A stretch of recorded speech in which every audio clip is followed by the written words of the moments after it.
नमस्कार समस्त को प्रणाम। आज आम आलोचना करवा भगवान की ये बहुत सुंदर विषय। जमिति शास्त्र लेखा है जे भगवान को द्वारा सबकि तैयारी, ये संसार भगवान को द्वारा तैयारी, भगवान को द्वारा तैयारी एवं से उत्पत्ति से भी विलुप्ति तांको द्वारा परिचालित। तेणु से सबू भूत भितर रोचन अर्थात पंचभूत भितर भी से रोचंती, सबू प्राणी भितर रोचन सबू द्वारा ये संसार तैयारी, ये तन मन और धन से भगवान का द्वारा। तेणु पुणी शास्त्र लिखा है से अगंध अस्पर्श अदृश्य सबकि यार अर्थ हूँ आम इंद्रिय द्वारा भगवान को जापर। कारण इंद्रिय भी भगवान का आम आखि द्वारा भगवान को देखिपर कौन रूप एवं ये नाक द्वारा शुणी पार कहीं कौन गंध ना, कान द्वारा आम शुणी पार कारण कौन शब्द ना, ये आम कौन आकार आकार देखिपर कारण कौन आकार ना कौन स्पर्श भी आम कर अस्पर्श। कारण आम इंद्रिय भगवान को द्वारा और जहाँ द्वारा तैयारी द्वारा देखा संभव किंतु आम साधारणतः भगवान कौन गोटे रूप गोटे नाम रे खोजु। तो सेमती कौन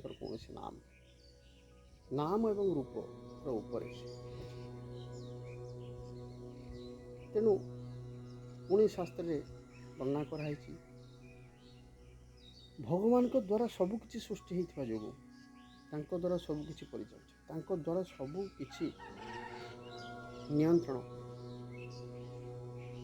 तेणु से आम रूप हिसाब से गुण हिसाब से देखा सच्चिदानंद बोली अर्थात जे सत्य जे चैतन्य जे आनंद स्वरूप सच्चिदानंद तमाम से ही सत्य से स्थिर से शाश्वत से चैतन्य शक्ति से आनंद स्वरूप सत्यम शिवम सुंदरम से सत्य से सुंदर से ही शिव जी समस्त भितर रही सबको तैयारी कर सबको परिचालन से जो शक्ति कौन सी रूप से चैतन्य शक्ति शुद्ध चैतन्य शक्ति से आम भर सबुआड़े रही। तो संसार जिते आम रूप देखते रूप आते नाम अच्छे नाम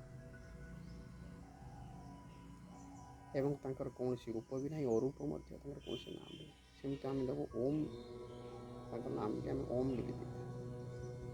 ये संसार जिते देवादेवी अच्छे से जन आते रूप देखुं ये संसार सब रूप जिते नाम भी ना कौन रूप ना कौन आशा कर परमात्मा को बुझीपार और ये कथा को बुझीगले सब आम जापर भगवान आम सब अच्छे समस्त किसी जड़े अच्छे आम भिन्न नुहे अभिन्न एवं आनंद रहा सुख शांति रहा।